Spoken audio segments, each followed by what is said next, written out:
ओम नमो भगवते वासुदेवाय। अधिक मास महात्म्य अध्याय पहिला। श्री गणेशाय नमः। श्री सरस्वते नमः। श्री गुरुचरणाभ्यां नमः। जय जय नमो गणनायका गजवदना विघ्नहारका मंगलमूर्ती मंगलकारका सुखदायका दयाघना। श्री गणेशाय नमः।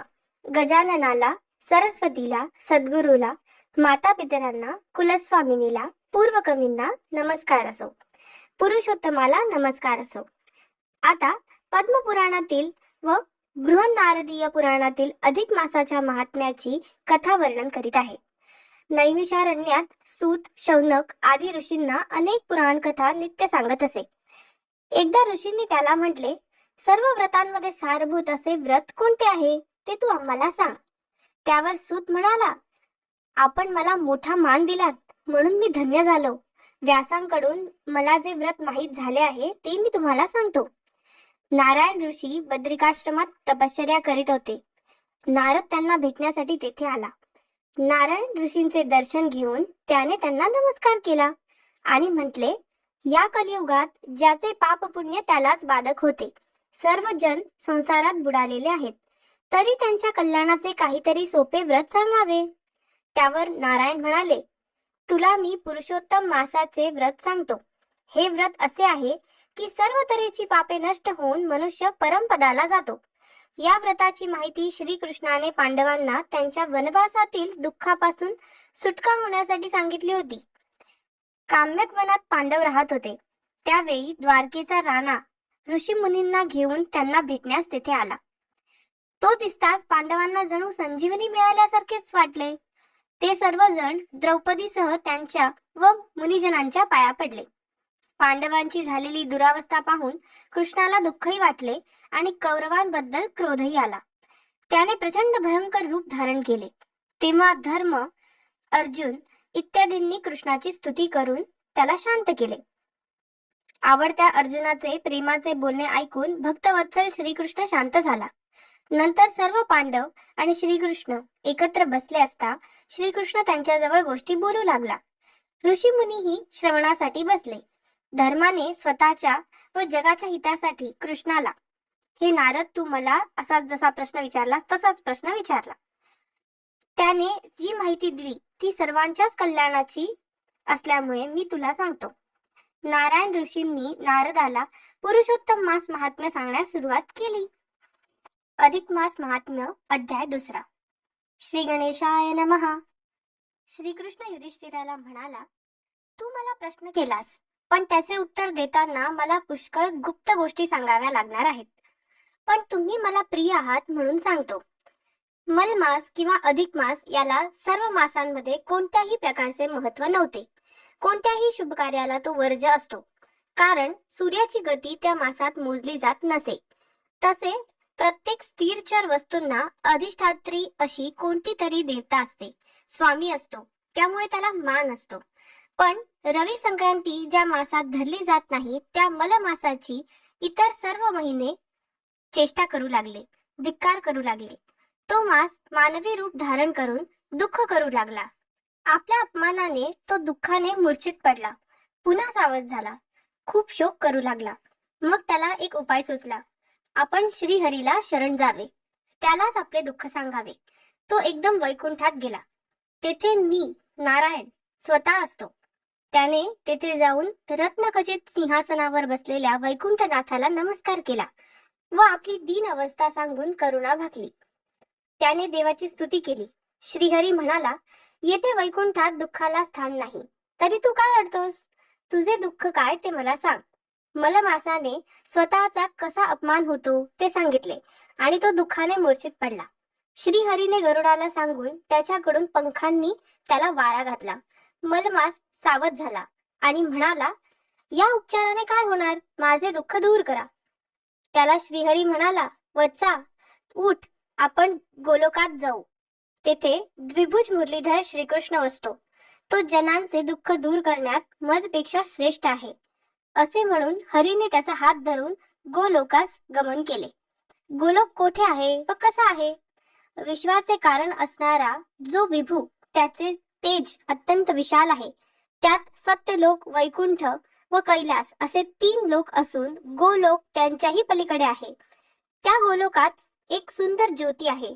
त्या ज्योतीच्या अंतरंगात अत्यंत तेजस्वी असा किशोर वयाचा पितांबरधारी मुरलीधर आहे. त्याचे सौंदर्य, प्रभाव, पराक्रम, स्वरूप, तेज, ज्ञान सर्वच इतर सर्व देवांच्या पेक्षा श्रेष्ठ आहे. मलमासाला घेऊन वैकुंठनाथ विष्णू त्या लोकात गेले. तेथे मुरलीधर पुरुषोत्तमाचे दर्शन घेतले. त्या समयी अश्रू ढाळीत असलेल्या दिनवदन अशा मलमासाचा परिचय पुरुषोत्तमाला त्याने करून दिला. अधिक मास महात्म्य अध्याय 3. श्री गणेशाय नमः. थरथर कापणाऱ्या दीनवदन मनुष्यरूपी व्यक्तीला पाहून श्रीकृष्णाने विष्णूला सर्व माहिती विचारली. त्यावर विष्णूने पुरुषोत्तमाला म्हटले, सर्व 12 महिन्यांना आपापले स्वामी असतात व शुभ कार्यांना ते उचित असतात. पण या अधिक मासाला काहीच मान नाही. सर्व महिने त्याची चेष्टा करतात. लोक त्याला मलमास म्हणतात. शुभ कार्याला तो वर्ज्य आहे. त्यामुळे तो फारच हीनदीन झाला आहे आणि मला वैकुंठात शरण आला आहे. पण याचे दुःख तूच दूर करू शकशील म्हणून मी याला येथे घेऊन आलो, तरी त्याचा उद्धार करावा. श्रीकृष्ण म्हणाले, विष्णू, तू हे फार चांगले केलेस. तू ज्याचा स्वीकार केलास त्याचा मीही स्वीकार करतो. यापुढे या मासाला माझेच नाव पुरुषोत्तम हे दिले जाईल. याला सर्व महिन्यात श्रेष्ठ करतो. माझे सर्व ऐश्वर्य मी आत्ताच याला देतो. तसेच हा मज समान होईल आणि पवित्र मानला जाईल, पूज्य होईल. सर्व महिन्यात लोक स्वार्थाने सकाम उपासना करतात, यज्ञादिक करतात, स्वर्ग भोगतात, परत जन्माला जातात. पण या महिन्यात जो कोणी सकाम किंवा निष्काम भावनेने दानादी व्रते करील त्याचा परिणाम म्हणून माझ्या निजधामास तो प्राप्त होईल आणि त्यांना मोक्ष मिळेल. इतकेच नाही तर या मासात जो माझी पूजा करील तो भक्तही मजला प्राप्त होईल. जे लोक याचा तिरस्कार करतील त्यांना अत्यंत दुःख प्राप्त होईल आणि जे स्नान, दान, उपोषण, व्रते, नामस्मरण, पूजन इत्यादी सत्कर्मे या मासात करतील त्यांना महत् भाग्य प्राप्त होईल. श्रीकृष्णाचा असा वर मलमासाला प्राप्त झाला. तेव्हा विष्णू परत त्याला वैकुंठात घेऊन गेले आणि अधिक मासाला त्यांनी वैकुंठात राहावयास स्थान दिले. असे सांगून श्रीकृष्ण पांडवांना म्हणाला, तुम्ही वनवासात आल्यापासून पुरुषोत्तम मास एकदा दोनदा येऊन गेला, पण तुम्ही दुःखात असल्यामुळे तुम्हाला त्याची आठवण झाली नाही. तुम्ही जर त्या मासात व्रत केले असते तर तुमचे दुःख टळले असते. तसेच द्रौपदीच्या बाबतीत पूर्वजन्मी जी घटना घडली त्यामुळेही तिला दुःख प्राप्त झाले आहे. ते चरित्र मी तुम्हाला सांगतो. असे म्हणून श्रीकृष्णाने पुढे सांगण्यास सुरुवात केली. अधिक मास महात्म्य अध्याय 4. श्री गणेशाय नमः. श्रीकृष्ण धर्मराजाला म्हणाला, मी तुम्हाला पूर्वीचा इतिहास सांगतो. ही पांचाली तुमची पत्नी पूर्वजन्मी मेघावी नावाच्या ब्राह्मणाची कन्या होती. तिच्या जन्मावेळी तिची माता मरण पावली. पित्याने तिचे प्रेमाने पोषण केले. तिला त्याने पुष्कळ विद्या शिकवून चतुर केले. ती वयात आल्यावर इतर स्त्रियांची लग्ने झालेली पाहून आपलेही लग्न व्हावे असे तिला फार वाटू लागले. मेघावी पुष्कळ दिवस वर संशोधनासाठी हिंडला, पण कोठेही जुळले नाही. तो खूप थकला व एके दिवशी अशक्तपणामुळे मूर्छित पडला व मरण पावला. मरताना त्याने विष्णूचे स्मरण केल्यामुळे तो वैकुंठात गेला. मुलीने इकडे खूप विलाप केला. तिचे रडणे ऐकून आसपासचे कित्येक लोक तिची करुणा घेऊन तेथे आले व सर्वांनी मिळून तिचे सांत्वन केले व मेघावीच्या प्रेताचे दहन केले. मुलगी एकटीच राहू लागली. काही दिवसांनी तेथे दुर्वास मुनी आले. धर्मा, या दुर्वासांनीच कुंतीला, तुझ्या मातेला, देवांना आवाहन करण्याचे मंत्र दिले होते. हे फार ज्ञानी व शीघ्रकोपीही आहेत. ते दीर्घायुषी आहेत. माझ्या बाबतीत त्यांची एक कथा सांगतो. ते माझ्याकडे आले आणि मला व रुक्मिणीला त्यांनी घोड्यांप्रमाणे रथाला जोडले आणि ते रथात बसले व आम्हाला रथ ओढावयाची आज्ञा केली. आम्ही रथ ओढू लागलो. रुक्मिणीला खूप तहान लागली. तेव्हा तिची दया येऊन मी माझ्या पायाने भूमीला दाब दिला व गंगा उत्पन्न केली. रुक्मिणीच्या तोंडामध्ये गंगेची धार पडली. त्याचाच राग दुर्वासांना आला. त्यांनी आम्हाला शाप दिला. माझी मर्यादा राखली नाहीस, पत्नीचे लाड करतोस, तुझ्या व पत्नीचा घोर वियोग होईल. रामावतारात हा शाप भोगावा लागला आहे. हे दुर्वास मुनी त्या कन्येच्या घरी आले. तिने त्यांचा पाहुणचार केला, आपली ओळख सांगितली व त्यांनी म्हटले, मेघावी ऋषी धार्मिक व तू त्यांची कन्या ज्ञानी व व्रतस्थ आहेस. कैलासाहून बद्रिकाश्रमात जाताना तुला भेटून जावे म्हणून आलो. तुझे कल्याण असो. तेव्हा ती कन्या म्हणाली, आपल्या आगमनाने व दर्शनाने माझे हितच होणार यात शंका नाही, पण माझे लग्न होत नाही म्हणून मी फार दुःखात आहे. मला जगावेसे वाटत नाही. माझे दुःख दूर करता येईल का? आपण कृपा कराल का? मला उत्तम वर मिळावा म्हणून मी काय करू? असे बोलून ती उदासपणे स्वस्थ राहिली. अधिक मास महात्म्य अध्याय 5. श्री गणेशाय नमः. त्या विप्र कन्येची विनवणी ऐकून दुर्वास ऋषी म्हणाले, मुली, तुला मी जे व्रत सांगतो ते तू कर, पण कोणाला सांगू नकोस. आता लवकरच या महिन्यापासून 3रा महिना पुरुषोत्तम मास येत आहे. त्यात जर दानादिक कर्मे केली, उपवास केला तर अनेक पापे दूर होतात व इष्ट वर प्राप्ती होते, अंतिम मोक्ष मिळतो. असे सांगून दुर्वासांनी तिला त्या महिन्यात काय काय करता येईल ते सांगितले. पण त्या विद्वान मुलीने त्यांचे मत ग्राह्य न मानता सूर्य, शंकर, विष्णू, देवी, इतर महिने यांसाठी करावयाची व्रते सुद्धा प्रभावी आहेत आणि अधिक मास तर मलमास म्हणून अनिष्ट मानला जातो असे म्हटले. दुर्वासांना वाईट वाटले, पण पितृहीन अज्ञानी कन्या समजून तिला त्यांनी शाप दिला नाही. एवढे मात्र म्हणतारे की, मुली, तू पुरुषोत्तम मासाची निंदा केलीस, त्या कर्माचा परिणाम मात्र तुला भोगावा लागेल. तिला क्षमा करून दुर्वास मुनी तेथे निघून गेले. शंकराची आराधना करावी असे त्या मुलीने ठरवले. कित्येक वर्षे तप झाल्यावर तिच्या तपाने शंकर प्रसन्न झाले. त्या मुलीला अत्यंत आनंद झाला. शंकराने तिला विचारले, तुला काय हवे? तेव्हा ती उत्साहाच्या भरात पती देही असे 5 वेळा म्हणाली. शंकर म्हणाले, अरे अरे, 5 वेळा कशाला म्हटलेस? तुला 5 पती मिळतील. तू पुरुषोत्तम मासाची निंदा केलीस, त्यामुळे तुला दुःख भोगावे लागेल. तुला पुढील जन्मी 5 पती मिळतील, तरी तुला मोठी पतिव्रता म्हणून मान मिळेल.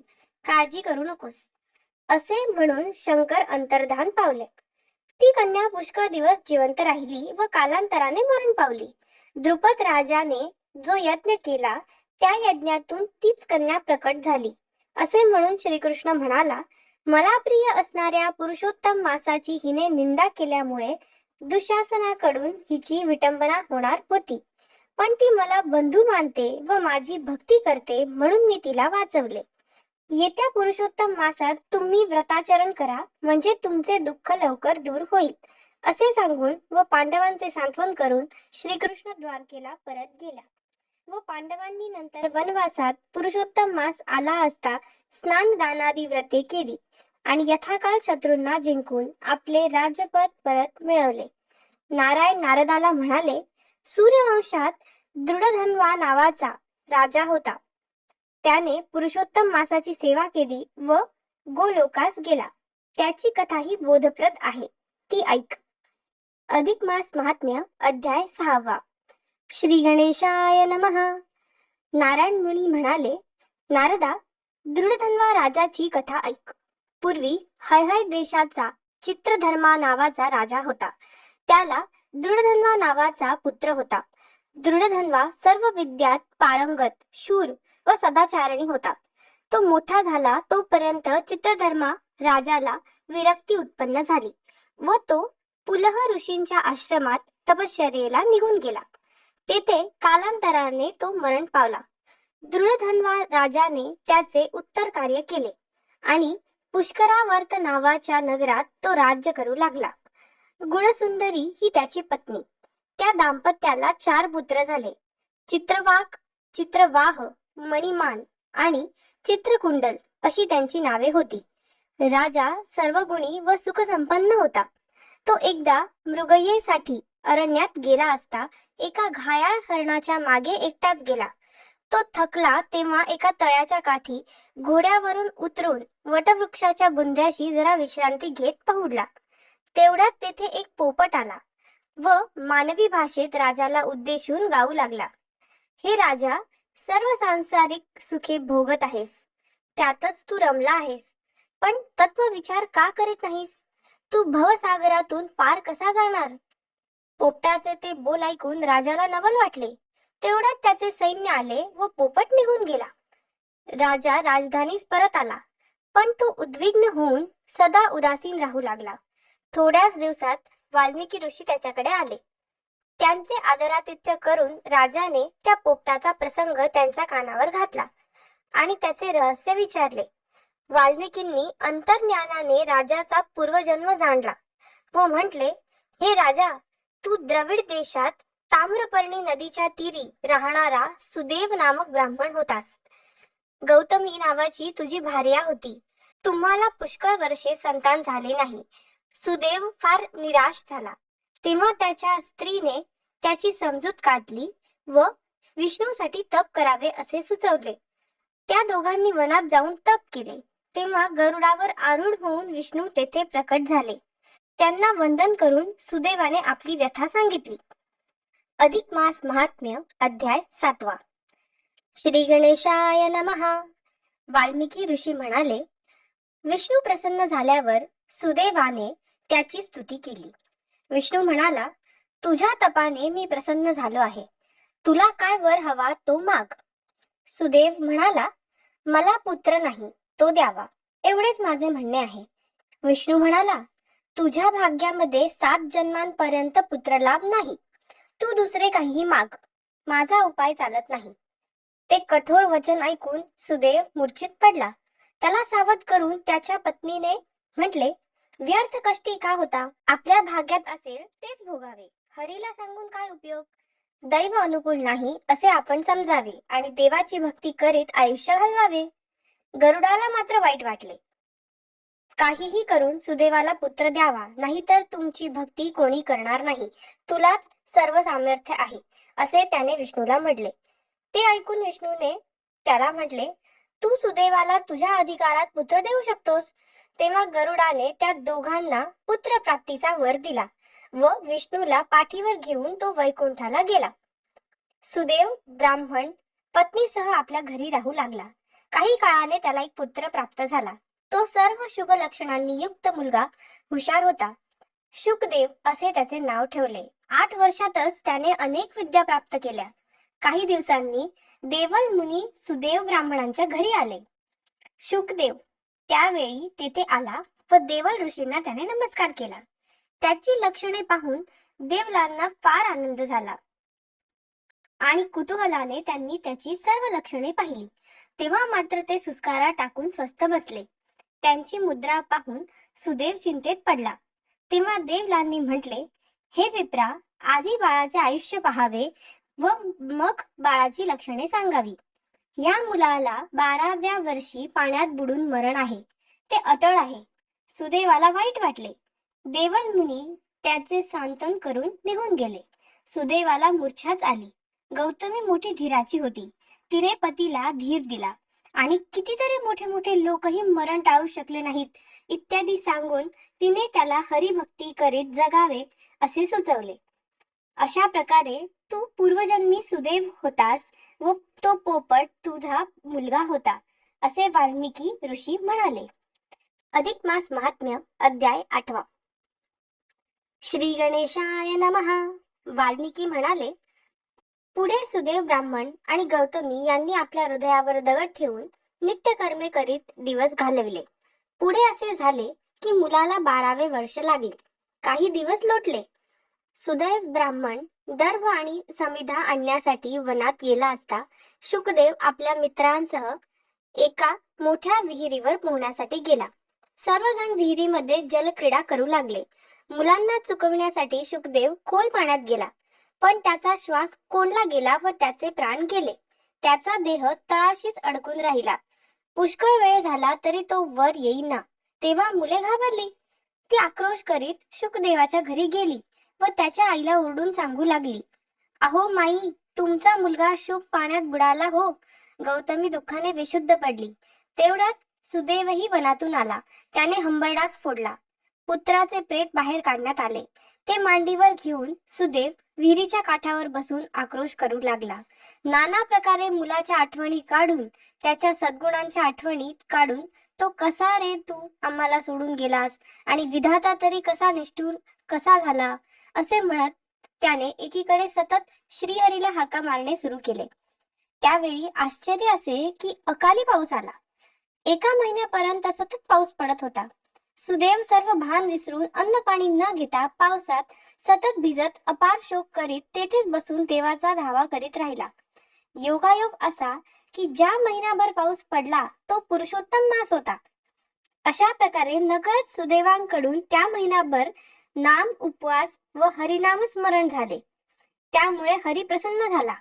त्याने त्या मुलाला जिवंत केले आणि त्याला दीर्घायुष्य केले. असे सांगून हरी सुदेवाला म्हणाला, येथे आता तुम्ही पुष्कळ वर्षे सुख भोगाल व पुढील जन्मी तू दृढधन्वा राजा व गौतमी ही तुझी गुणसुंदरी नामक पत्नी होईल. हा तुझा पुत्र शुक पोपटाच्या रूपाने तुला वैराग्याचा उपदेश करील, इत्यादी सर्व भविष्य सांगितले. आपल्या हातून कोणते तप घडले हे अत्यंत आनंदित झालेल्या सुदैवाने विचारले. तेव्हा श्रीहरी काय म्हणाला ते पुढील अध्यायात दिले आहे. अधिक मास महात्म्य अध्याय 9. श्री गणेशाय नमः. सुदैवाने विचारलेल्या प्रश्नांना उत्तर देताना हरी म्हणाला, अरे विप्रा, तू जे तप सहज केलंस ते दुसऱ्याकडून झाले नसते. हा महिना पुरुषोत्तम मास होता. त्यात पुत्र शोकात मग्न होऊन तू पावसात भिजलास, उपवास केलास आणि माझे नित्य स्मरण केलेस. त्यामुळे ही सर्व पुरुषोत्तम मासाची सेवा झाली आहे. हे साधन सर्वश्रेष्ठ आहे, असे म्हणून हरीने पुरुषोत्तम मासाचे महात्म्य त्याला सांगितले व तो वैकुंठात परत गेला. वाल्मिकी म्हणाले, हे राजा, तू सुदैव ब्राह्मण इहलोकात पुरुषोत्तम मासाची व्रते करून अंती वैकुंठात गेला व पूर्व पुण्याईने त्याला जो जन्म मिळाला तोच तू आहेस. आणि तुझा मुलगा शुकदेव हा गरुडाच्या वरदानाने झालेला असल्यामुळे येथे तो पोपटाच्या जन्मास आला. गौतमी ही तुझी पत्नी गुणसुंदरी नावाने तुझी पत्नी झाली. तू अरण्यात गेल्यानंतर पोपटाने तुला आपल्या पूर्वजन्मीचा पिता म्हणून ओळखले आणि तू संसारात गुंतून जन्म मरणात अडकू नये, तुझे पतन होऊ नये म्हणून तुला त्याने विरक्तीचा उपदेश केला. आता तुझी कीर्ती अशीच अखंड राहो. मला आता शरयू नदीच्या तीरावर जायचे आहे. असे म्हणून वाल्मिकी निघाले. तेव्हा राजा त्यांना म्हणाला, पुरुषोत्तम मासात व्रते कोणती करावी? तेव्हा वाल्मिकी म्हणाले, हाच प्रश्न लक्ष्मीने विष्णूला विचारला होता. तेव्हा त्याने जी माहिती लक्ष्मीला सांगितली ती परंपरेने मला कळली आहे, ती सांगतो. असे सांगून त्या ऋषींनी पुरुषोत्तम मासाची पूजा, दाने, व्रते, स्नाने, उपोषणे इत्यादी सर्व यथासांग वर्णन करून सांगितले. तसेच 7 श्लोक कसे म्हणावयाचे तेही सांगितले. अधिक मास महात्म्य अध्याय 10. श्री गणेशाय नमः. श्रीहरीने लक्ष्मीला अधिक मासासंबंधी आणखी माहिती दिली. तो म्हणाला, या मासामध्ये रवीचे संक्रमण मोजेत नाही व त्याचा स्वामी रवी नसून पुरुषोत्तम म्हणजे मीच आहे.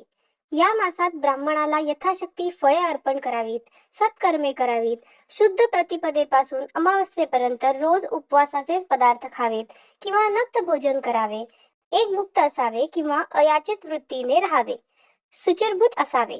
होम, हवन, पूजा, दान, तीर्थाटन किंवा ज्यांना दारिद्र्य असते, शरीरात बळ नसते, त्यांनी ब्राह्मणाचे पूजन करणे किंवा साधूंच्या संगतीत राहणे हे करावे. गायीचे व विप्राचे पूजन करावे. असे म्हणून त्याने त्या दोन्ही पूजा कशा कराव्यात ते सांगितले आणि गायीमुळे किती धर्मकार्य शक्य होतात त्याचे विवरण केले. गायीचे सर्वच महात्म्य सांगितले. चांगल्या लक्षणांच्या गायी कोणत्या, गायीच्या शरीरात सर्व देवता कशा वास करतात इत्यादी सर्व सांगितले. गायीचे दान करण्यास सत्पात्र ब्राह्मण कोण तेही सांगितले. गायीच्या दानाचा विधी मनुष्याला केवढा उपकारक आहे ते सांगितले. विष्णूने लक्ष्मीला कुलक्षणी गायीचेही वर्णन करून सांगितले. सुलक्षणी गायी म्हणजे तरुण, पुष्कळ दूध देणाऱ्या, निरोगी, सवत्स, 4 आचळे असणाऱ्या, शुभ्र वर्णाच्या, न्यायाने मिळवलेल्या, धष्टपुष्ट, सोन्याने शिंगे मढविलेल्या, रुप्याने खूर मढविलेल्या व अंगावर वस्त्रे आणि अलंकार घातलेल्या. कुलक्षणी गाय भाकड, हाडकुळी, वांजोटी, लंगडी, म्हातारी, एकाक्ष, आंधळी, शिंग मोडकी, एक डोळी, तीनच आचळे असणारी व वासरू मेलेली अशी लक्षणे सांगितली आणि सत्पात्र ब्राह्मणाची ही लक्षणे सांगितली. अधिक मास महात्म्य अध्याय 11. श्री गणेशाय नमः. अधिक मासात ब्राह्मणाची पूजा कशी करावी हे विष्णूने लक्ष्मीला सांगितले. तो म्हणाला, सत्यवचनी, तपस्वी, अहिंसक, षटकर्मे यथासांग करणारा ब्राह्मण हा पूजेसाठी योग्य ब्राह्मण होय. ब्राह्मणाची रोज पूजा करणे फारच उत्तम. त्याला भोजनही द्यावे. तो सुलक्षणी, सुज्ञ, इंद्रिय जिंकणारा, शांत, इतिहास पुराणे जाणणारा आणि माझा निष्ठावंत भक्त असावा. लोकांना पुराणे सांगणारा ब्राह्मण मद्रूपच असतो. तसेच जेथे अधिक मासाची कथा चालते तेथे तुळशीसह मी आणि सर्व तीर्थे असतात. सत्य आणि तपाचरणी, मनाने संतुष्ट, दान घेण्यास उत्सुक नसणारा असा ब्राह्मण असावा. जो नित्य कष्ट करतो, नेहमी दुःखी असतो, असंतुष्ट असतो, तो ब्राह्मण योग्य नव्हे. संतांना तर जास्तच महत्व आहे. इतर सर्व गोष्टी मानणारा पण साधूजनांना न मानणारा असा ब्राह्मण अयोग्य होय. दयायुक्त, भक्तियुक्त, तपस्वी, सदाचरणी आणि मला सर्वत्र व्यापक समजणारे असे जे ब्राह्मण असतात ते मला प्राणप्रिय असतात. ब्राह्मणाचे धन कोणीही चोरू नये. ब्राह्मणांच्या उपजीविकेच्या साधनांचे हरण करू नये. नृगराजाकडून ब्राह्मणाच्या बाबतीत दानदोष घडला. त्यामुळे त्याला विप्राच्या शापामुळे खोल कुपामध्ये सरडा होऊन पडावे लागले व कृष्णाच्या दर्शनाने त्याचा उद्धार झाला. ही सर्व कथा विष्णूने लक्ष्मीला सांगितली आणि विप्रांचा प्रताप कसा असतो ते सांगून तो म्हणाला, अधिक मासात विशेषतः सत्पात्र ब्राह्मणाची पूजा करावी. या बाबतीत विष्णूने ब्राह्मणांचे महात्म्य अनेक प्रकारे सांगितले. अधिक मास महात्म्य अध्याय 12. श्री गणेशाय नमः. लक्ष्मीने श्रीहरीला विचारले, अधिक मासात दीपदानाचे महत्व काय असते ते मला सांगा. देवाजवळ स्वतः दीप लावल्याचे किंवा तेल लावलेल्या दीपाचे रक्षण केल्याचे काय फळ मिळते? पूर्वी असे व्रत कोणी केले होते? दिवा कसला असावा? वात कसली असावी? त्याचे रक्षण किती दिवस करावे? त्यावर श्रीहरी म्हणाले, दीप लावण्याचे किंवा दान देण्याचे महत्व फार आहे. त्याने सर्व महापापांपासून माणसाची सुटका होते. स्वर्गात बहुत काल वस्ती होते. पुरुषोत्तम मासभर रोज सकाळची आन्हिके व स्नानादी करावे. अनेक प्रकारच्या स्नानाची विविध फले त्याने लक्ष्मीला सांगितली. स्नाने करताना पुरुषोत्तम देवाची प्रार्थना कशी करावी ते सांगितले. स्नानोत्तर संध्या करणे, गंध पुष्पादिकांनी पुरुषोत्तमाची पूजा करावी, देवापुढे दिवा लावावा असे सांगून त्याचाही विधी सांगितला. सर्व महिन्याभर दीप लावावा व रोज पुरुषोत्तमाची पूजा करावी. त्यामुळे महान पुण्य मिळते. सरस्वती नदीच्या तीरी सुशर्मा नावाचा ब्राह्मण राहत होता. त्याने अधिक मासात देवापुढे प्रदीप्त दिवा लावून ठेवला होता. रात्री त्या ठिकाणी उंदीर पकडण्यासाठी एक मांजर येत असे. सुशर्मा जागरार्थ रात्री बसला असता दिव्यावर काजळी धरली. तेवढ्यात मांजराने येऊन तेथे उंदरावर उडी मारली. त्याच्या धक्क्याने दिवा थरथरला. मंदावलेली ज्योती पुन्हा तेवू लागली. सकाळी ते मांजर मरण पावले, पण त्याच्या त्या ज्योती तेजस्वी करण्याच्या सहज कर्माने ते वैकुंठात गेले. सुशर्मा ऐहिक सुख समृद्धी भोगून अंती मोक्ष पावला. अशी कथा सांगून विष्णू लक्ष्मीला म्हणाला, पुरुषोत्तम मासात देवापुढे दिवा तेवत ठेवल्याने कित्येक लोकांना भोग व मोक्ष सुख मिळाले आहे. या एकाच साधनाने मनुष्य भवसागरातून मुक्त होतो असे त्याचे महात्म्य आहे. अधिक मास महात्म्य अध्याय 13. श्री गणेशाय नमः. श्रीहरीने जेव्हा अधिक मासात श्री पुरुषोत्तमाच्या मूर्तीसमोर दीप तेवत ठेवण्याचे महात्म्य सांगितले तेव्हा श्री लक्ष्मीला अधिकच उत्कंठा वाटली. तिने आणखी कथा व महात्म्य सांगण्याची विनंती केली. तेव्हा श्रीहरी म्हणाले, मी दीपाचे महान फळ कसे मिळते त्याची आणखी एक कथा सांगतो. पूर्वी मथुरा नगरीत शाकली नावाचा एक सदाचारी ब्राह्मण राहत असे. त्याला 2 बायका होत्या. एकीचे नाव विमला व दुसरीचे नाव सुशीला असे होते. तो ब्राह्मण आपल्या स्त्रियांसह गृहस्थाश्रम चालवित असता पुरुषोत्तम मास आला. नित्यकर्मानुसार सुशीला यमुनेला पाण्यासाठी गेली. तेथे तिने पुष्कळ जण नदी स्नानासाठी येत आहेत असे पाहिले. व घरी येऊन पतीला त्याचे महत्त्व विचारले. पतीने अधिक मासातील स्नानाचे महात्म्य सांगितले आणि महिनाभर देवासमीप दीप लावण्याचे महात्म्य व पुण्यही सांगितले. तेव्हा त्या स्त्रीने नदीत स्नान केले व पतीच्या सांगण्याप्रमाणे देवापुढे दीप लावला. ती रोज हा क्रम चालवू लागली. तिची सवत विमला हिला मत्सर वाटला व तिने दिव्यातील तेल काढून टाकले व दीप मालवला. सुशीलेला वाईट वाटले. तिने पुन्हा तेल घालून दीप प्रज्वलित केला. रोज ती विमला दीप मालवून टाकी व सुशील पुन्हा दीप लावी. सुशीलेने व्रत पूर्ण केले व तिला सर्व सुखे प्राप्त झाली. पण विमलेने जे दुष्ट कृत्य सतत केले त्यामुळे तिला पुढे फार दुःख प्राप्त झाले. तिचे 3ही पुत्र मरण पावले. तिला अंधत्व आले. तिला अन्न पाणी मिळेना. काही काळाने ती मरण पावली व तिला कमालीच्या नरक यातना भोगाव्या लागल्या. तिला नंतर अनेक घाणेरड्या शूद्र प्राण्यांचे जन्म प्राप्त झाले व नंतर मद्र देशात तिला अनेक रोग झाले. सुशीला मात्र मोठी भाग्यवती ठरली. तिला आपल्या पतीसह वैकुंठलोक प्राप्त झाला. अधिक मासात नित्य स्नान, पूजन, दीप प्रज्वलन व विप्रपूजन केले तर महापुण्य मिळते, असे श्री विष्णू लक्ष्मीला सांगत होते. तेव्हा तिने जिज्ञासेने आणखी प्रश्न विचारले.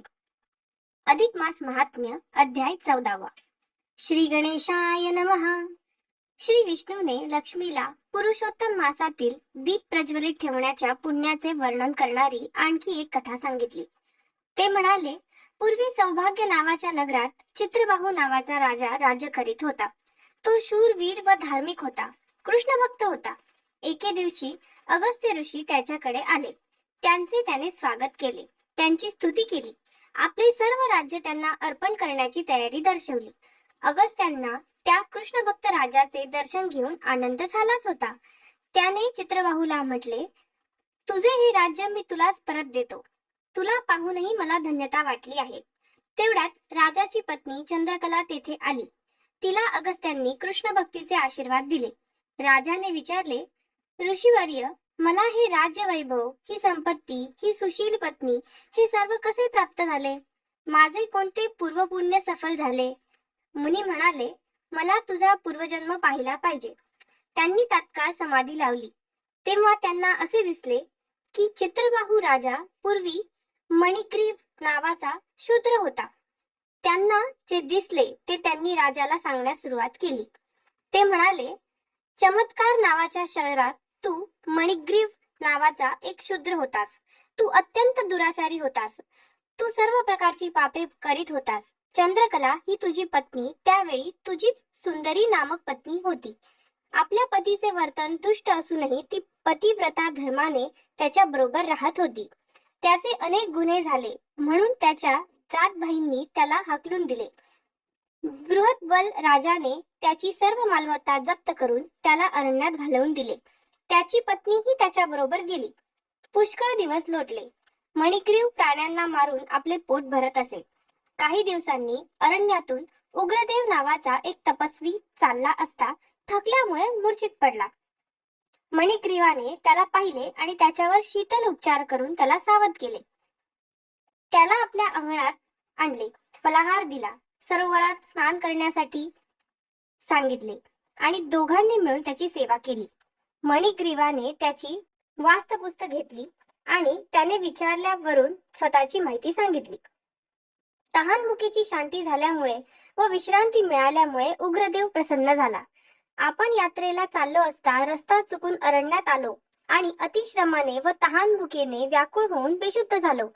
तुम्ही मला जीवदान दिलेत असे म्हणून उग्रदेव त्यांना म्हणाला, तुमची या अरण्यातील वस्ती कशामुळे? तुम्ही नगरात का राहत नाही? मला तुमचे काही भले करता आले तर करीन. असे त्याने विचारल्यावर मणिग्रीवाला आनंद झाला आणि दैवयोगाने आपल्याला हा विप्र भेटला. त्याच्या कृपेने आपली स्थिती सुधारली तर बरे असा विचार करून मणिग्रीव आपली पूर्वकथा सांगू लागला. अधिक मास महात्म्य अध्याय 15. श्री गणेशाय नमः. मणिग्रीव आपल्या पत्नीसह उग्रदेवासमोर बसला आणि म्हणाला, चमत्कार नावाचे नगर येथून जवळच आहे. तेथे मी राहत होतो. तेथे मी श्रीमंत असून उदार आणि परोपकारी होतो. पण दैवयोगाने माझी बुद्धी फिरली. मी अनाचार, स्वैराचार, दुराचार करू लागलो. सर्व व्यसने केली. कित्येक स्त्रिया भ्रष्ट केल्या, कित्येकांना लुबाडले, कित्येक खून केले. मला लोकांनी वाईट टाकले. राजाने मला दंड केला, सर्व संपत्ती जप्त केली आणि नगराच्या बाहेर हाकलून दिले. ही माझी धर्मपत्नी सर्व त्रास सहन करून माझ्या बरोबर राहिली. मी फार पापी आहे, मी फार दुःख भोगीत आहे. तुम्ही माझवर दया करा.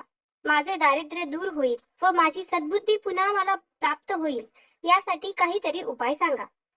उग्रदेव म्हणाला, तू एवढा पापी असूनही मला वेळीच उपचार करून जीवदान दिलेस. ही तुझी सद्बुद्धीच होय. तुझे चांगले भाग्य आता उदयास येईल, यात शंका नाही. असे पहा, आता लवकरच पुरुषोत्तम मास येत आहे. त्या मासामध्ये काही व्रते केली तर फार मोठे पुण्य मिळते. इहपरलोकी सुख मिळते व वैकुंठ प्राप्तीही होते, असे साक्षात भगवंताने वचन दिले आहे. तुम्ही त्या महिन्यात भगवान श्रीकृष्णाच्या मूर्तीपुढे रोज अखंड दीप लावावा. तो तिळाच्या तेलाने, तुपाने किंवा उंडीच्या तेलाने प्रदीप्त करावा. तू स्त्रीसह येथील सरोवरात रोज देवाचे नामस्मरण करून स्नान कर. पुरुषोत्तम देवाची पूजा कर आणि नैवेद्य दाखवून दिवा सतत तेवत ठेव. तुम्हाला वेदांचा अधिकार नाही, पण सर्व उपासनांपेक्षा अधिक मासातील हे व्रत जास्त प्रभावी आहे. तुमची सर्व मनोरथे पूर्ण होतील.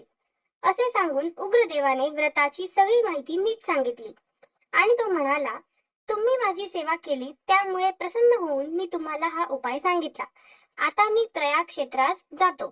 असे म्हणून मणिग्रीव आणि त्यांची पत्नी यांचा निरोप घेऊन तो उग्रदेव तीर्थयात्रेस गेला. जेव्हा 2 महिन्यांनी पुरुषोत्तम मास आला तेव्हा त्या मणिग्रीवाने अत्यंत भक्तिभावाने स्नान, देवपूजा, दीप लावणे इत्यादी सर्व रोज केले. त्यामुळे त्यांच्या मनातील मल नाहीसा होऊन शुद्ध बुद्धी झाली, मन शांत झाले, हिंसक स्वभाव नाहीसा झाला. अगस्ती मुनी म्हणाले, हे चित्रबाहो, तूच तो मणिग्रीव होतास आणि चंद्रकला ही तुझी पत्नी होती. तुम्ही पूर्वजन्मी अधिक मासाचे व्रत केल्यामुळे तुम्हाला हे सर्व वैभव प्राप्त झाले आहे. विशेषतः रोज देवासमोर दीप लावल्याचा हा प्रभाव आहे. अगस्त्य ऋषी राजाचा निरोप घेऊन निघून गेले. चित्रबाहूने आपले आयुष्य सदाचारात घालवले आणि मृत्यूनंतर त्यांना सायुज्य मुक्ती मिळाली. अधिक मास महात्म्य अध्याय 16. श्री गणेशाय नमः. लक्ष्मीने विष्णूला आणखी एक प्रश्न केला. स्वामी, अधिक मासात काही लोकांना स्नान करणे सुद्धा शक्य नसते. मग त्यांना स्नानादी कर्माचेही फळ आपोआप मिळेल असे कोणते व्रत करावे? त्या उपासनेने त्यांना सायुज्य मुक्ती मिळेल का? विष्णू म्हणाले, उत्तम प्रश्न केलास. अशा लोकांनी हरी नामाचा जप करावा. कृष्ण कृष्ण कृष्ण असे सतत नाम घेत अधिक मास घालवावा. हरी कीर्तनामुळे मनुष्याचे पितरही उद्वरून जातात आणि तो स्वतःही तरून जातो. जे भगवद्गीता म्हणतात, माझी भक्ती करतात, ते सर्व पापांपासून मुक्त होतात. वेद, इतिहास, पुराणे, शास्त्रे यांचे ज्ञान झाले, चंद्रायनादी व्रते केली, तीर्थयात्रा केल्या, देवळे बांधली, कितीही मोठी दाने दिली आणि कृष्णाची भक्ती केली नाही तर सर्व व्यर्थ आहे. कलियुगात हाच धर्म सर्वश्रेष्ठ आहे. सर्व दुष्टपणा, नाना प्रकारची पापे जाऊन मनुष्य मोक्षास जातो. लक्ष्मीने विचारले, आणखी एखादे अद्भुत फलदायी व्रत करण्यासारखे आहे का? त्यावर विष्णू म्हणाले, अन्नदान हे नामस्मरणासारखेच महत्वाचे दान आहे. अन्नदान श्रेष्ठ असते. अन्नाने लोकांचे प्राण वाचतात. अन्नामध्येच सर्व बळ असते. अधिक मासात तर अन्नदानाचे आणि उपवासाचे महत्व फार आहे. योग्य मनुष्याला उत्तम अन्नदान करावे, त्याची क्षुधा भागवावी आणि स्वतः महिनाभर उपवास करावा किंवा एक पंधरवडा उपवास करावा. 6 रात्री 3 रात्री किंवा एका आड 1 दिवस उपवास करावा. धारणे पारणे पद्धतीचा उपवास करावा, त्याने मोठे भाग्य मिळते. विष्णूने एक कथा सांगितली. नर्मदेच्या तीरी महिष्मती मध्ये तापसी नावाची एक ब्राह्मणी राहत असे. ती अधिक मासात नेहमी उपवास करायची. तिची मैत्रीण शूद्र होती. तिला कोड आले होते. तिने हिला विनंती केली की तुझ्या पुण्याईचा थोडा अंश मला अर्पण केलास तर माझा रोग जाईल. तापसीने आपल्या एका दिवसाच्या उपवासाचे पुण्यफळ तिला दिले. ती सखी तात्काळ दिव्य देह धारण करून स्वर्गात गेली. तेथून काशी येथे ती सुंदर देवतेच्या रूपात राहिली. चंद्रेश्वरी असे तिचे नाव आणि लोक तिच्या दर्शनाला नित्य जात असतात. अधिक मास महात्म्य अध्याय 17. श्री गणेशाय नमः. लक्ष्मीने विचारले, सर्व पापांचा क्षय ज्या व्रताने होईल असे कोणते व्रत अधिक मासात करावे ते कृपा करून मला सांगावे. तेव्हा विष्णूने तिला महिनाभर मौनाने एका वेळेचं जेवण करावं असे व्रत सांगितले. जे उपवासाने फळ मिळते तेच मौनयुक्त जेवणाने मिळते. अधिक मासात जेवताना मौन पाळावे. याचाच उपयोग नारदाला पूर्वजन्मी झाला होता. तो दासीपुत्र होता. त्याने अधिक मासात असे मौन व्रत आचरले होते. त्यामुळे त्याला साधूंची संगती लाभली आणि त्याला नंतर विप्रत्व प्राप्त झाले. तेथेही त्याने कुरुक्षेत्रात अधिक महिन्यात 3 दिवस उपोषण केले. त्यानंतर तो ब्रह्मदेवाचा मानसपुत्र झाला व सर्व ज्ञान संपन्न झाला. याविषयी एक इतिहास सांगतो. अवंती नगरीत वेदशर्मा नावाचा एक ब्राह्मण राहत असे. तो तपस्वी होता. तो वृद्ध झाला होता. अधिक मास जवळ आला तेव्हा त्याने उपवास व्रत करावयाचे बेत केला. पण तेवढे बळ त्याला नव्हते. तेव्हा रात्री त्याला देवाने स्वप्नात येऊन सांगितले की त्याने मौन व्रत करावे. त्याने तसे मौन व्रताचे आचरण केले. त्यामुळे साक्षात श्रीकृष्ण पुरुषोत्तमाने त्याला दर्शन दिले व अनेक वरदाने त्याला दिली. त्या वेदशर्म्याने सर्व परोपकाराची कृत्ये केली, सर्व सुखे भोगली. शेवटी त्याला वैकुंठात नेण्यासाठी विमान आले. वाटेत इंद्राने त्याच्याजवळ 1 दिवसाच्या मौनाचे फळ मागितले. ते त्याने दिले. पण तेवढ्यानेच इंद्राला बल प्राप्त झाले व तो वृत्रासुराला मारू शकला. वेदशर्मा वैकुंठास गेला. ही कथा विष्णूने लक्ष्मीला सांगितली असे वाल्मिकींनी दृढधन्वा राजाला कथन केले. अधिक मास महात्म्य अध्याय 18. श्री गणेशाय नमः. लक्ष्मीने विष्णूला विचारले, अधिक मासात 5 पर्वकाळ येतात असे मी ऐकले होते. ते 5 पर्वकाळ कोणते? त्यात कोणते नियम पाळावेत? त्यांचे फल काय मिळते? तेव्हा विष्णू म्हणाले, प्रिये, अधिक मासात जी 5 पर्वे येतात ती अशी: वैधृती, व्यतिपात, पौर्णिमा, अमावस्या आणि द्वादशी असे दिवस असतील ते वेळी पर्वकाळ समजावा. वैधृती योगावर केलेल्या धर्मकार्यात मी विष्णू प्रसन्न होतो. व्यतिपात योगावर केलेल्या उपासनेने यमधर्म संतुष्ट होतो. पौर्णिमेला ब्रह्मदेव प्रसन्न होतो. अमावस्येला पितृगण संतोष पावतात. द्वादशीस व्रत केल्याने पुरुषोत्तम देव प्रसन्न होतो.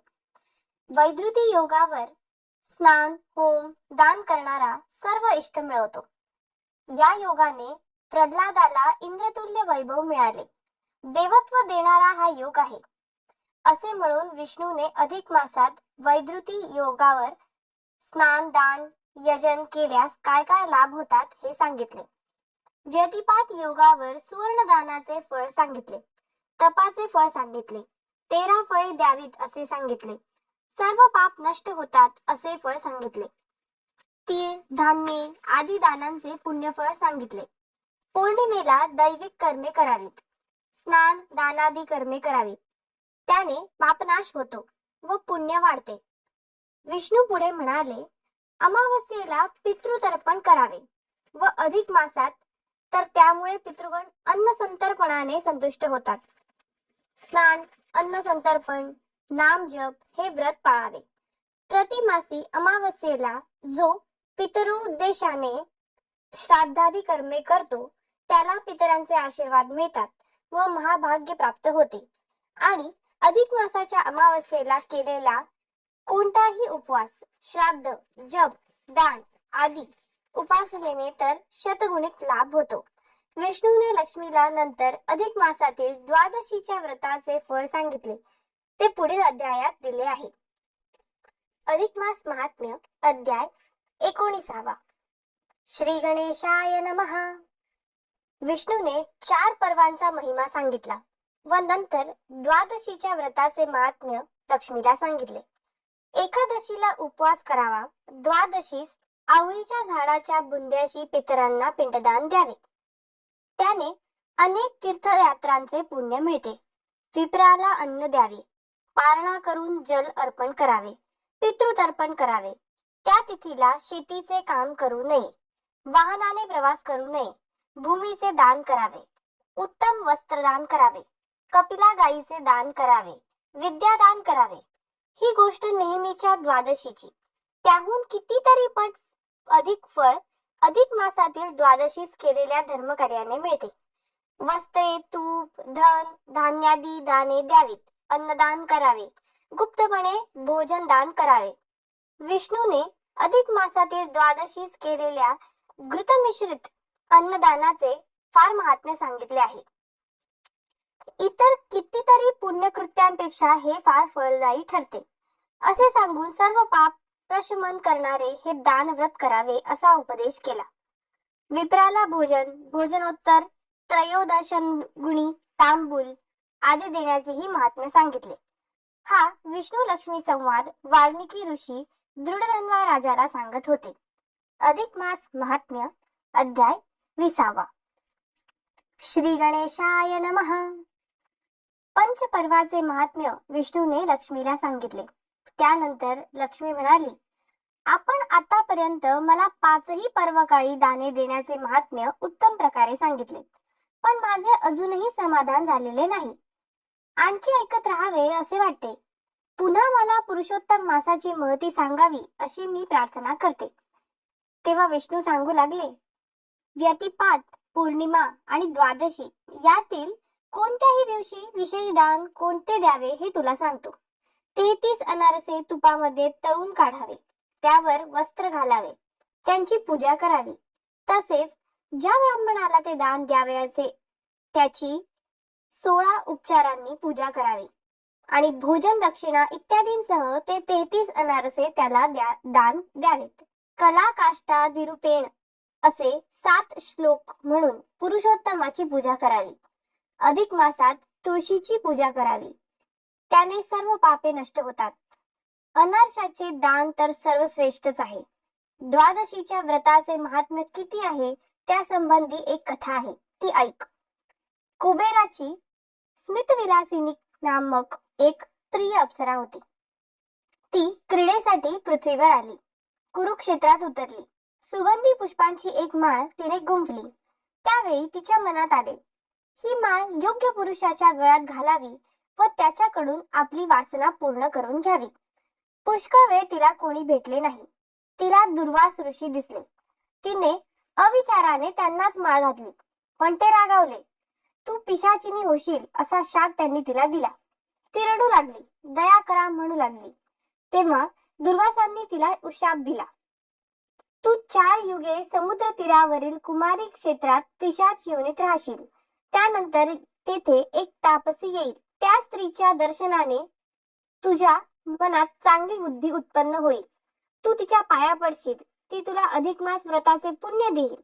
तेव्हाच तुझी पिशाच योनीतून मुक्तता होईल.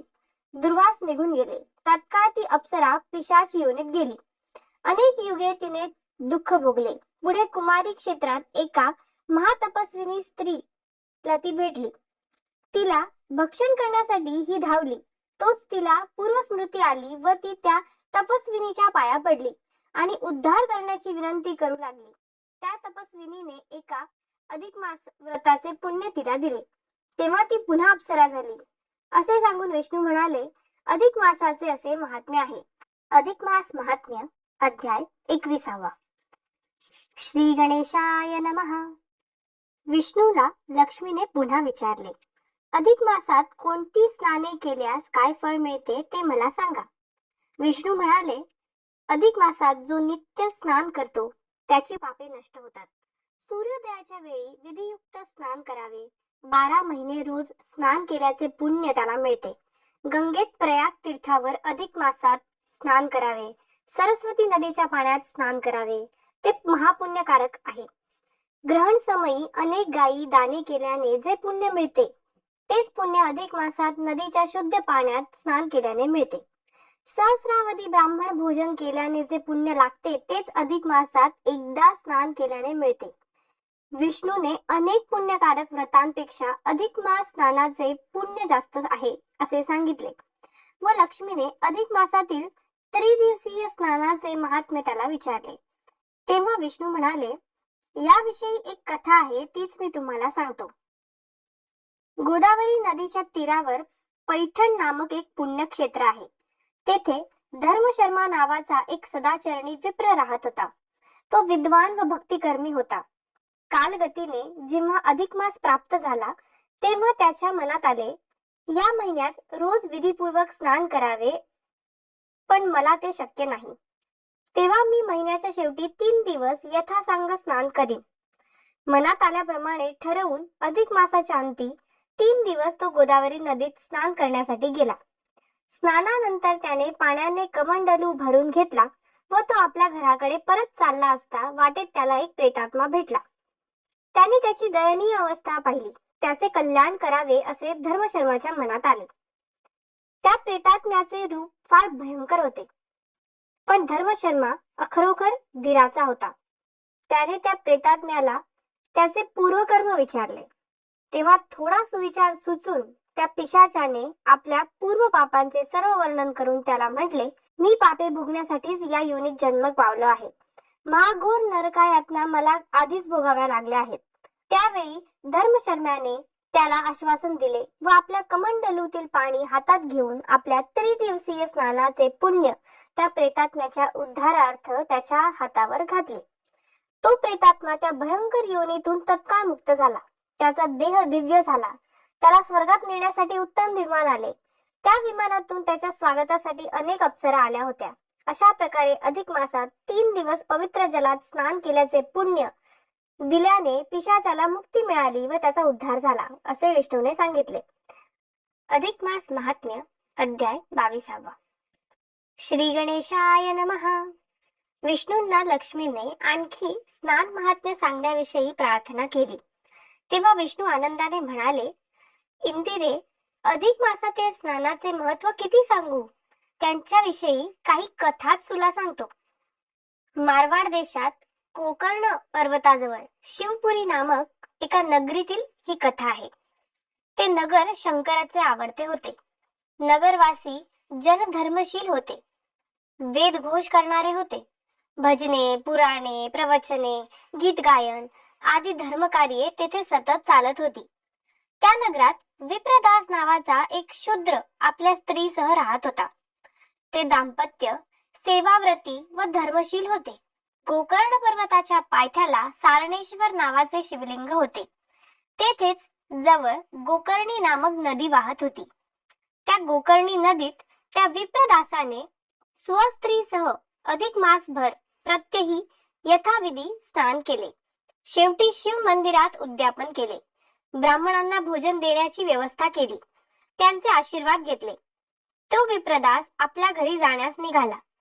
तो मार्गात 700 प्रेतात्मे अचानक समोरून येताना त्याला दिसले. त्या प्रेतात्म्यांचा मोठा भयंकर जमाव समोर दिसताच प्रथम भयच वाटले, पण विप्रदासाच्या दर्शनाचा त्यांच्यावर मात्र विचित्र आणि अद्भुत परिणाम झाला. त्यांची मने स्वच्छ झाली. क्रूर भाव गळाला. त्यांतील काही शांत झाले, पण कित्येक भयंकरच दिसत होते. त्यांचे विचित्र देह पाहून विप्रदासाची पत्नी घाबरली व तेथील पुष्पकुंजात जाऊन लपली. पण विप्रदासाने विचारले की आपली अशी अवस्था का झाली. तेव्हा पिशाचांनी आपली सर्व पापे त्याला सांगितली. विप्रदासाला त्यांची दया आली.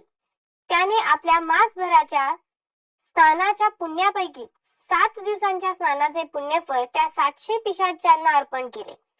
तेव्हा त्यांचे भयंकर देह तात्काळ अदृश्य होऊन ते दिव्य देह धारण करून स्वर्गात गेले. सौराष्ट्र देशात सोमशर्मा नावाचा ब्राह्मण प्रभास क्षेत्रात राहत असे. तो पुण्यवान होता. कार्तिक स्नाने, माघ स्नाने, अधिक मास स्नाने करीत असे. तो असाच स्नान करून परत चालला असता वाटेत महाभयंकर राक्षस उभा राहिला. योगायोग असा की त्या राक्षसाचा त्या विप्राला कोणताही उपद्रव होऊ शकला नाही. तेव्हा तो राक्षस विप्राला शरण आला. त्या विप्राने आपल्या एका स्नानाचे पुण्य त्याला दिले तेव्हा राक्षस मुक्त होऊन स्वर्गात गेला. विष्णूने या कथा लक्ष्मीला सांगितल्या. अधिक मास महात्म्य अध्याय 23. श्री गणेशाय नमः. लक्ष्मी विष्णूला म्हणाली, मला आपण अधिक महिन्यातील स्नानाचा महिमा सांगितला त्याबद्दल मी कृतज्ञ आहे. अधिक मासात एकांतर उपवास करण्याचे व्रत पालन केले की काय फळ मिळते ते सांगावे. तेव्हा विष्णूने आणखी एक कथा सांगण्यास सुरुवात केली. ते म्हणाले, विंध्य पर्वतात नर्मदा नदी वाहते. तेथे भृगु कच्छ नगरात कुशल शर्मा नावाचा एक ब्राह्मण राहत असे. कुशावती नावाची त्याची पत्नी होती. त्या दाम्पत्याला मेधावती नावाची कन्या होती. ती उपवर झाल्यावर पद्मनाभ नावाच्या तरुण ब्राह्मणाबरोबर तिचा विवाह करून दिला. ते दाम्पत्य सुखाने राहत होते. एके दिवशी अचानक नर्मदा नदीत स्नान करायला गेले असता पद्मनाभ पाण्यात बुडाला व मगरीने त्याला पाताळात ओढून नेले. मेघावतीने खूप दिवस शोक केला, पण शेवटी अशा दुःखमय संसारातून सुटण्यासाठी काहीतरी उपाय करावा असे तिच्या मनाने घेतले. तिने आपल्या आई वडिलांना त्या संबंधी विचारले. तेव्हा त्यांनी अधिक महिन्यात एक दिवसाआड एक उपवास करावा अशा व्रताची तिला माहिती दिली. अधिक मास आल्यावर तिने ते व्रत सुरू केले. रोज भूमीवर झोपणे, सकाळी नर्मदेत स्नान करणे, पुरुषोत्तमाची पूजा करणे, एक दिवस उपवास करणे, ब्राह्मणांची पूजा करणे, सुवर्णदान करणे, एक दिवस हविष्यान्न खाणे, पुन्हा दुसऱ्या दिवशी उपवास करणे असे व्रत तिने महिनाभर केले. कालांतराने ती मरण पावली. तेव्हा ती पार्वतीची सखी म्हणून कैलासात राहू लागली. नंतर ती काशीमध्ये विशालाक्षी नावाने देवता झाली. विष्णूने अधिक मास व्रतांच्या प्रभावाच्या आणखी काही कथा लक्ष्मीला सांगितल्या. अधिक मास महात्म्य अध्याय 24. श्री गणेशाय नमः. श्री लक्ष्मीने त्यानंतर विष्णूंना अधिक मासात कोणते दान केल्याने कोणते फळ मिळते हे विचारले. तेव्हा विष्णू म्हणाले, प्रिये, जो अधिक मासात विप्राला यथाशक्ती सुवर्णदान देतो त्याची सर्व मनोरथे पूर्ण होतात. जन्मभर दारिद्र्याची स्थिती येत नाही. गायीचे दान दिल्यास ब्रह्मलोकात वास होतो. भक्तिभावाने द्विजांना रजत दान देतो त्याचे पितर तुष्ट होतात व त्याचे मनोरथ पूर्ण करतात. तांबे किंवा ताम्र पात्र योग्य माणसाला दान देतो त्यावर शंकर पार्वतीसह कृपा करतो व सर्व काही देतो. जो पद्मराज आदी रत्ने देतो त्याला राजपद मिळते. मोती देतो त्याच्या भाग्याने सर्व भोग व मोक्षही मिळतो. कांबळे दिल्याने पाप नष्ट होते. वस्त्रदानाने चंद्रलोकात जाण्यास मिळते. लोकरीचे वस्त्र दिल्याने निर्भयता येते. नेमके उपयोगी पडेल असे वस्त्र द्यावे. विप्रांना रोज धान्य द्यावे, त्याने आपले पुरुषार्थ पूर्ण होतात. गरजूंना अन्न व जल दिल्यास अक्षय पुण्य प्राप्त होते. विप्राला पादत्राण दिले तर त्या दात्याच्या यमयातना चुकतात व तो स्वर्गातच जातो. तुपाचे भांडे व तूप दिल्यास सूर्यलोक मिळतो. विविध पदार्थांच्या दानाने जी फळे मिळतात त्याचे वर्णन विष्णूने केले. 7 धान्यांचे दान, 3 रंगांचे तीळ, लाडू करून मुलांना वाटणे, मोदक दान देणे यांची फळे सांगितली. स्नान, व्रत, दीपदान, गोपूजन व ब्राह्मणांचे पूजन यांची फळे सांगितली. सर्व तीर्थयात्रांच्या पुण्यापेक्षा या मासातील दानाचे पुण्य मोठे आहे असे सांगितले.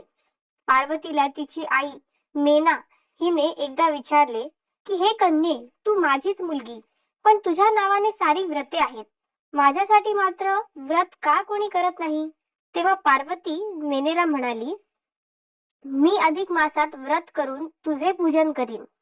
असे तिला सांगून पार्वतीने अरुंधतीजवळ म्हटले, मी मातेच्या प्रसन्नतेसाठी अधिक मासात एक व्रत करते. त्या व्रताची माहिती या अध्यायात दिली आहे. अधिक मास महात्म्य अध्याय 25. श्री गणेशाय नमः. लक्ष्मींच्या विनंतीवरून विष्णूने स्नानदानांनी युक्त असे अधिक मासांचे व्रत केल्यास कसा लाभ होतो याचे उदाहरण म्हणून एक कथा लक्ष्मीला सांगितली. पूर्वी वीरबाहू नावाचा मोठा उदार दानी राजा होऊन गेला. त्याची पत्नी यशोमती ही सुंदर पण अभिमानी होती. धनयौवनाचा तिला मोठा गर्व होता. त्या राजाचा प्रधान मंडन नावाचा होता. तो शूर, स्वामीभक्त व श्रीमंत होता. आपापल्या गुणांनी ते युक्त होते. प्रधान भार्या गुणवती नावाची होती. ती मात्र धर्मशील व उदार होती.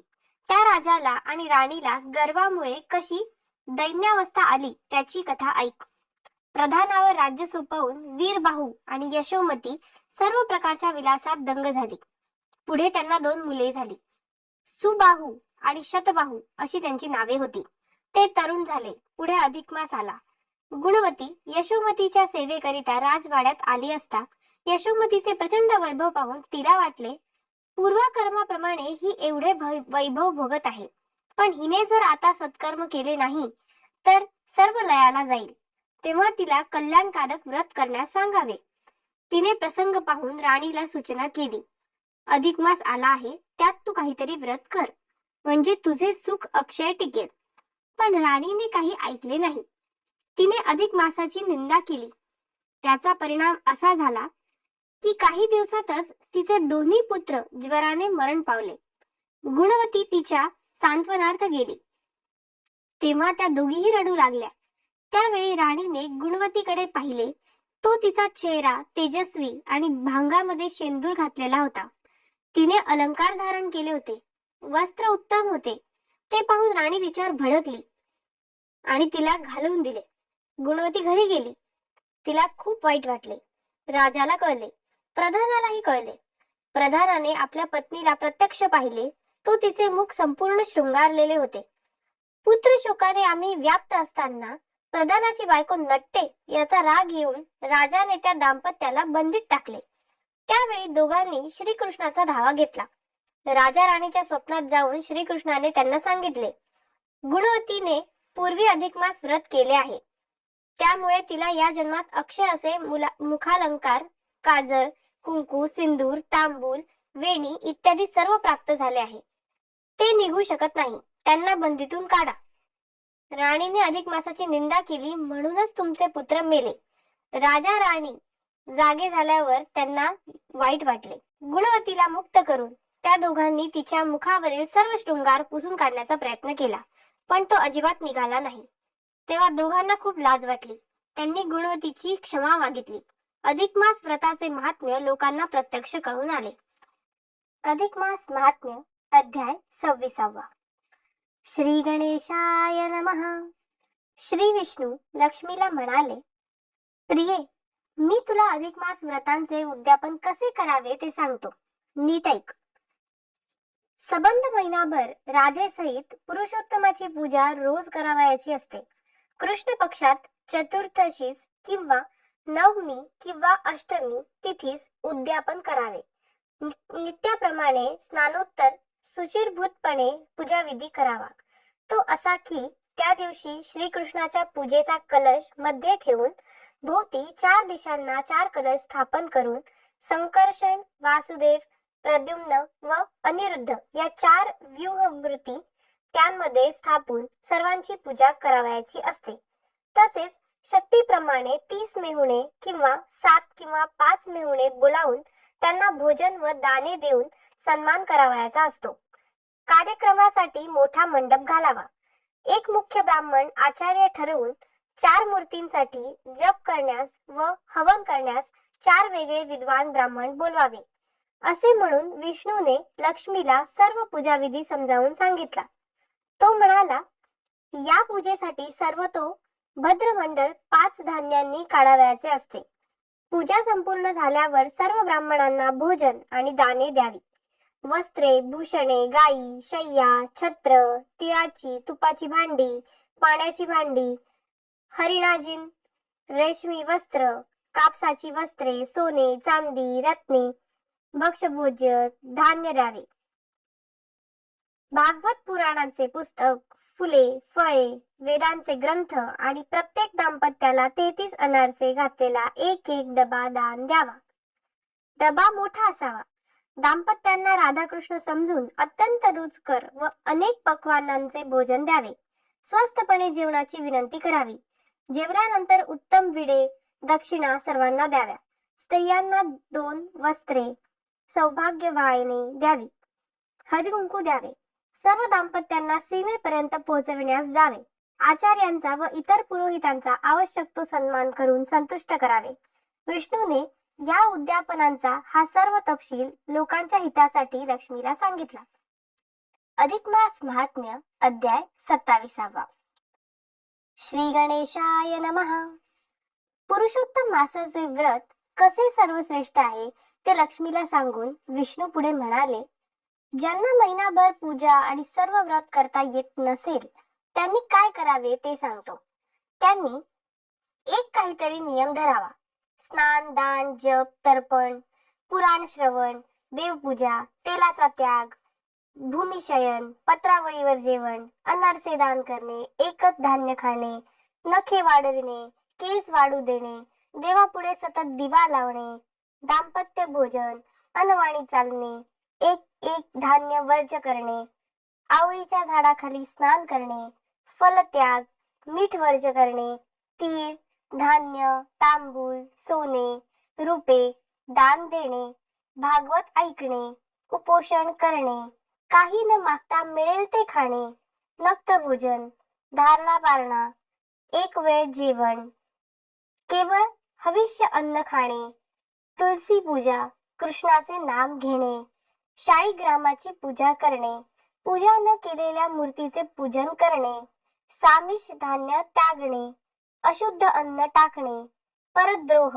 परनिंदा न करणे, सदाचार करणे, अशुद्ध लोकांशी न बोलणे, सज्जनांची निंदा न करणे, तृष्ट पडलेले अन्न न खाणे, स्त्रिया, गायी, महंत, व्रतस्थ, देवदेवता, राजा, ब्राह्मण, वेद यांची निंदा न करणे, अशा प्रकारे विविध नियम विष्णूने सांगितले व त्या नियमांचे मासांती विसर्जन कशा प्रकारे करावे ती सर्व माहिती लक्ष्मीला सांगितली. अधिक मास महात्म्य अध्याय 28. श्री गणेशाय नमः. विष्णूने लक्ष्मीला आणखी एक कथा सांगितली. सोमवंशाचा राजा सुमती साऱ्या जगात प्रसिद्ध होता. तो शूर, भक्तिमान, दाता, प्रजापालक होता. सुष्टुमती ही त्याची पत्नी होती. दोघांना त्यांच्या पूर्वजन्माचे स्मरण होते. एकदा अंगिरस ऋषी त्यांच्याकडे आले. राजाने त्यांचे आदराने स्वागत केले व काही सेवा सांगावी म्हणून विनंती केली. ऋषींनी त्याला धन्यवाद दिले व त्याला प्रचंड वैभव कोणत्या सत्कर्माने प्राप्त झाले असा प्रश्न विचारला. राजा म्हणाला, मुनिवर्य, मी पूर्वजन्मात वीर नावाचा वैश्य होतो. मी चोऱ्या करी, वेश्यागमन करी, ब्राह्मणांची, गायींची हत्या करी. त्या पापांमुळे माझी सर्व संपत्ती गेली. मी अरण्यात गेलो, वाटमाऱ्या करू लागलो. एकदा भूक तहानेने व्याकुळ होऊन मी एका जागी बसलो. तेथे एक तलाव व विष्णूचे मंदिर होते. मी तलावाचे पाणी पिऊन तृप्त झालो. माझी पत्नी सुष्टुमती त्यावेळी कुलिना नावाने माझी भार्याच होती. तिलाही तिच्या माहेरी आश्रय मिळाला नाही. तीही गाव सोडून त्या रानात शिरली व योगायोगाने तेथे झाली. मला तिची दुरावस्था पाहून फार वाईट वाटले. मी तिला फळे आणून दिली, पाणी दिले. ती फार थकली होती, कृश झाली होती. तिने माझा कुमार्ग जाणला. मी रानातही हिंसाकर्म करतो हे पाहून तिने मला या मार्गापासून परावृत्त करण्याचा प्रयत्न केला. तिने सन्मार्गाचा व विष्णूच्या भक्तीचा उपदेश मला केला. मी त्यावेळी आलेला अधिक मास जाणून मासभर भक्तिभावे व्रत केले. त्यात माझी स्त्रीही सहभागी झाली. पापाचरण सोडले. त्या व्रताच्या योगाने आम्हाला या जन्मी मोठे वैभव प्राप्त झाले आहे. अंगिरस मुनींना राजाने असे आपले पूर्व पुण्य सांगितले. विष्णू लक्ष्मीला म्हणाले. त्यानंतर अंगिरस मुनींच्या सांगण्यावरून राजाने त्या जन्मातही अधिक मासाचे व्रत चालू ठेवले व मरणोत्तर तो गोलोकात गेला. वाल्मिकींनी या कथा दृढधन्वा राजा व गुणसुंदरी यांना सांगितल्या व राजाने केलेला पाहुणचार स्वीकारून ते तेथून निघून गेले. दृढधन्वा राजा मग संसाराचे असारत्व ओळखून पत्नीसह तपश्चर्येसाठी वनात गेला. श्री गणेशाय नमः. नारायण मुनी नारदाला अधिक मासाचे महत्व सांगत होते. त्यात अनेक कथा त्यांनी सांगितल्या. ते पुढे म्हणाले, राजा गुणसुंदरीसह वनात गेला. तेथे त्याने अधिक मास प्राप्त होताच श्री पुरुषोत्तमाच्या प्रित्यर्थ फार कडक व्रताचरण केले. त्यामुळे त्या दोघांना स्वर्गात नेण्यासाठी दिव्य विमान तिथे आले. त्यात पुण्यशील व सुशील या नावाचे विष्णुदूत होते. अनेक अप्सरा होत्या. स्वर्गीय गायन चालले होते. राजा राणी त्या विमानात बसून गोलोकास गेले. नारदा, एका वानराकडून पुरुषोत्तम मासात नकळत स्नान व उपवास घडला, त्या योगाने तोही उद्धरून गेला. त्याची कथा ऐक, तू नवल करशील. मानव योनीतच नव्हे तर मार्कट योनीतही या व्रताचे वैकुंठात गती मिळते हे विशेष आहे.